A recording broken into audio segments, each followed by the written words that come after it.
Bienvenidos a Tarapacá en la Mira, en Iquique Televisión, en esta oportunidad desde el Hotel Gavina. Vamos a conversar hoy día con el arquitecto, consultor, asesor, académico universitario, entre otras múltiples actividades que ha realizado René Mancilla. Bienvenido a nuestro programa. Muchas gracias por la invitación. René Mancilla, iquiqueño. Este perfil que tenemos de la ciudad aquí, René, ¿te lo imaginabas en algún minuto? ¿Soñaste con algo así o no? Patricio Abe decía que Iquique era horizontal. Iquique es horizontal. Era horizontal, lo decía Patricio Abe. Claro, ¿no? Estamos hablando de los años 80, pero ahora es vertical. ¿No? Bueno, Patricio Abe algo contribuyó al Iquique vertical, ¿no? Muy sí. poco, bueno, en algunos edificios. La primera edificio en altura, el Tignamar, fue diseñado por... Lo hizo Patricio Abe. Claro, y después el primer edificio más alto de la región norte, que es el Río Embarín, en Cabancha, también fue de Patricio. Patricio Abe es todo un referente, digamos, para los que no lo conocen, ¿cierto? En la arquitectura iquiqueña, un hombre además vinculado a la investigación histórica, publicó libros, también de alguna manera fue, en algún minuto me lo señalaste, como una especie de guía para ti en el tema de la arquitectura. ¿Cómo fue eso? Sí. Patricio, bueno, fue como un maestro para mí, y para muchos, casi la mayoría de los arquitectos que ahora tienen 50, 60 años pasaron por su taller y su oficina.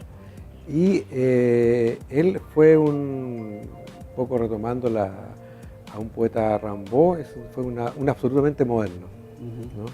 No en el sentido de la modernidad, sino que moderno en buscar los mundos nuevos. Entonces, en un ámbito inicial de un país en una condición política particular como la dictadura, ¿no es cierto? Él siempre estuvo mirando la posibilidad de creación de otra forma de ver la realidad y materializarla a través de la arquitectura, la historia. ¿Tú cómo te formaste como arquitecto?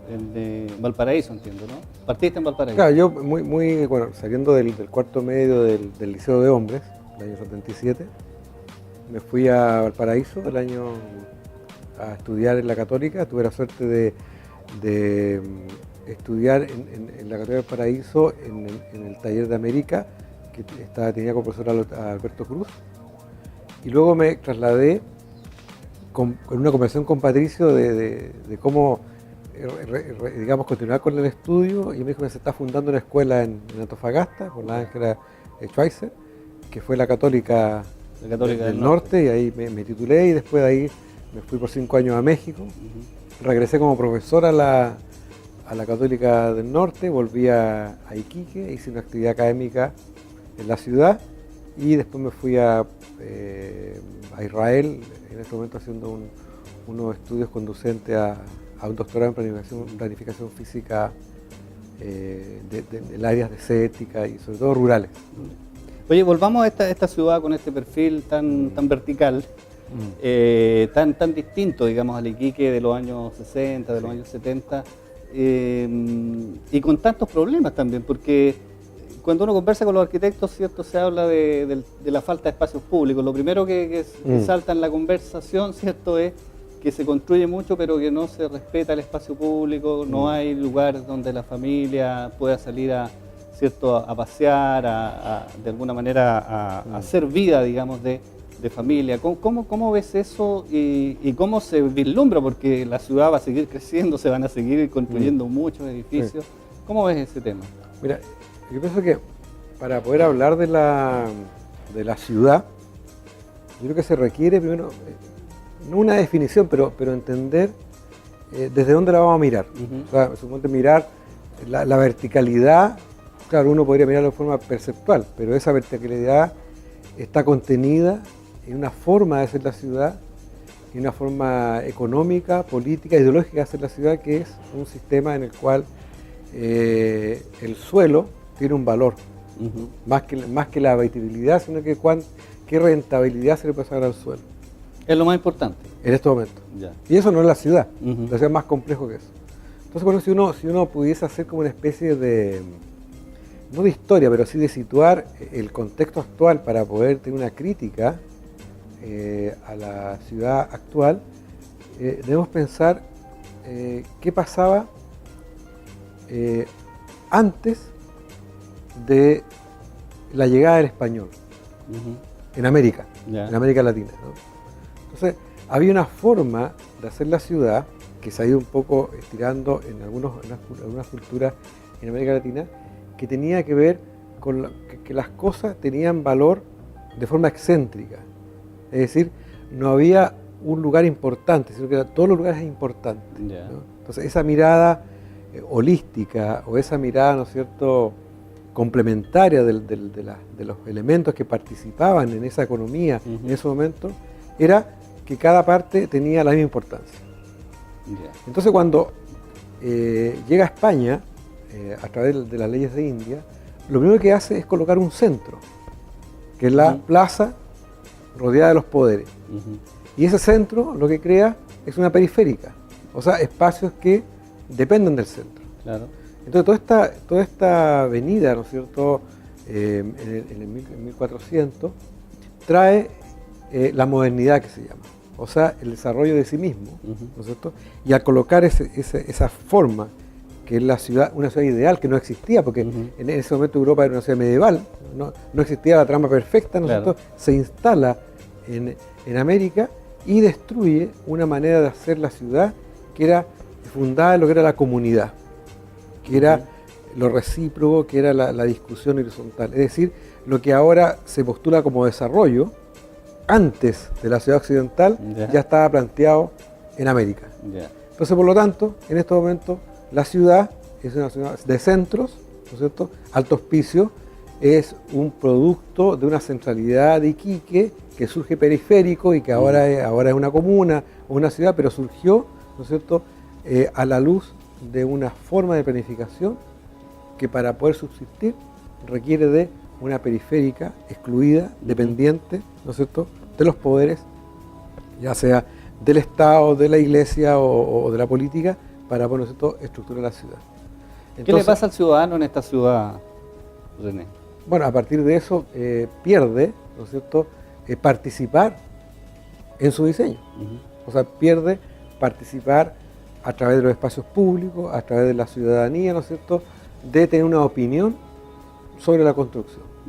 Entonces, por ejemplo, si en un momento se dice vamos a ensanchar una avenida, o vamos a demoler un edificio histórico, o vamos a, ¿no es cierto?, a construir hacia el sur viviendas sin equipamiento, o sea, es decir, quién tiene la responsabilidad en ese momento es el mercado, y al mercado no le interesa, en este caso, la participación, porque la participación va a indicar quizás otras cosas, otros requerimientos, otras demandas, etcétera, ¿no? ¿Y qué pasa con la autoridad? ¿Qué pasa con las personas que hemos elegido, ¿cierto?, nuestros representantes? Bueno, son prisioneras, ¿no es cierto?, de esa forma, ¿no es cierto?, han sido educadas para ver la ciudad, ¿no es cierto?, a partir de la exclusión del otro. O sea, es decir, no interesa la opinión del otro, interesa la imposición de ciertos modelos para que reaccione, digamos, la comunidad en la ciudad.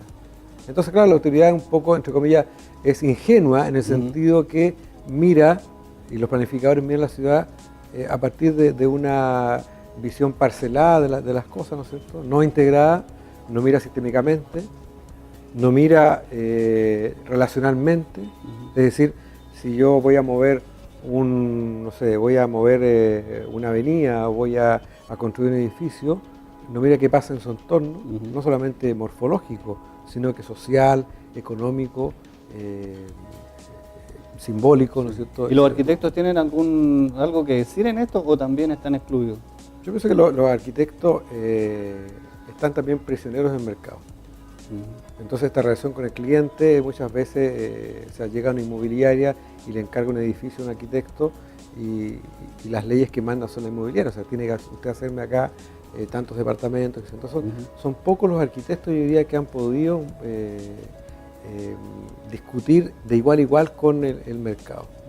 Uno de ellos fue Patricio Avi. Patricio Avi tiene algunos edificios muy, muy interesantes, como el mismo Royal Marine, ¿no es cierto?, como el Travesía, que son edificios que de alguna forma rescatan un poco lo que él estaba planteando, ¿no? Pero es un momento especial, porque es el momento que recién empieza el boom en los años 80 de la construcción en altura. Pero en este momento quien manda el mercado son muchas obras que son diseñadas fuera de la ciudad, son diseñadas no por arquitectos de la ciudad, y llegan y se instalan, ¿no es cierto? Y muchas veces esa instalación, ¿no es cierto?, no responde no solamente a cuestiones simbólicas, históricas, sino que ni siquiera responde a cuestiones climáticas de la ciudad, o de las condiciones, digamos, geográficas y climáticas en este caso de Iquique, ¿no? ¿Y hacia dónde va la ciudad? Porque esta es una ciudad, ¿cierto?, que se estima va a tener bastante migración, ¿cierto? Va a llegar mucha gente, ya además de la que ha llegado, por todo el tema de desarrollo minero, de los proyectos, ¿cierto?, los grandes proyectos, y se dice que esta ciudad va a llegar a los 400.000 habitantes en el mediano plazo, probablemente al medio millón de habitantes en unos 10 o 15 años. Y va a seguir, digamos, prácticamente construyéndose edificios y se van a seguir llenando, digamos, de departamentos todos los lugares, y no hay ninguna posibilidad, digamos, de que esto mejore, ¿o no? ¿Cómo lo ves tú? Va a llegar un minuto en que va a haber un colapso, digamos, de las avenidas, del tráfico. O sea, esta ciudad, uno de los destinos que tiene es transformarse en un campamento. O sea, en un lugar solamente, ¿no es cierto?, con viviendas y sin equipamiento. Si uno ve, digamos, la Iquique, su origen, uno de sus orígenes es un origen industrial, ¿no? Pero, por ejemplo, cuando se instala acá el momento salitrero, algo sucedió que la ciudad no solamente era vivienda, sino que hubieron teatros, hubieron clubes, hubieron plazas, hubieron paseos, ¿no es cierto?, independiente que el sistema industrial, capitalista, explotó, digamos, a la cultura que hoy se conoce como pampina, ¿no es cierto?, porque uno por ejemplo, va a Humberton, entre comillas, y Humberton, en rigor, fue un campo de concentración, en la cual se explotó al hombre. Entonces ahora es como el patrimonio de la humanidad, pero en el fondo, en su esencia, ahí se gestó, no Humberton, sino que en toda la parte de el movimiento obrero, que claro. Bueno, pero a pesar de ello, si uno analiza esa salitrera, su diseño y su construcción no solamente está dedicada a hacer monotemática, sino que tenía un repertorio arquitectónico más rico. Y de hecho, bueno, tiene teatro, por ejemplo, no se ha construido un teatro en este momento similar al que se construyó hace más de 100 años el Teatro Municipal. O sea, no hay otro teatro que se haya construido en Iquique. No hay edificios emblemáticos nuevos, ¿no es cierto?, como se construyeron en la época salitrera, ¿no? Hay torres ahora. Entonces, por ejemplo, ¿cuál es el símil ahora de esta época minera? Los condominios. El condominio son verdaderas guetos, ¿no es cierto? Bueno, hay algunos buenos, otros malos, pero la ciudad se va transformando en una ciudad amurallada, ¿no es cierto?, y va creciendo de esa forma, y sin equipamiento, sin plazas, ¿no es cierto? La gente del sector sur muchas veces alega que no hay un supermercado, no hay un... porque todo está entregado al mercado. No se puede privatizar el espacio público, sino que tiene que uno pensar que la gente que está viviendo ahí, transformarla en gestores de su propio espacio urbano, que sigan residiendo, y a esa estructura insertarle, ¿no es cierto?, iniciativas privadas para que puedan convivir con el tejido histórico, social, morfológico, cultural. Bueno, como ha sido, digamos, en México, en México. Sí. Vamos a conversar un poco de tu pasada por México y también del patrimonio de nuestra ciudad, ¿cierto?, que es muy importante, después de una pausa comercial. Estamos conversando con René Mancilla, quien es arquitecto, ¿cierto?, consultor, asesor, académico universitario, iquiqueño, además, aquí en nuestro programa Tarapacá en la Mira en Iquique Televisión.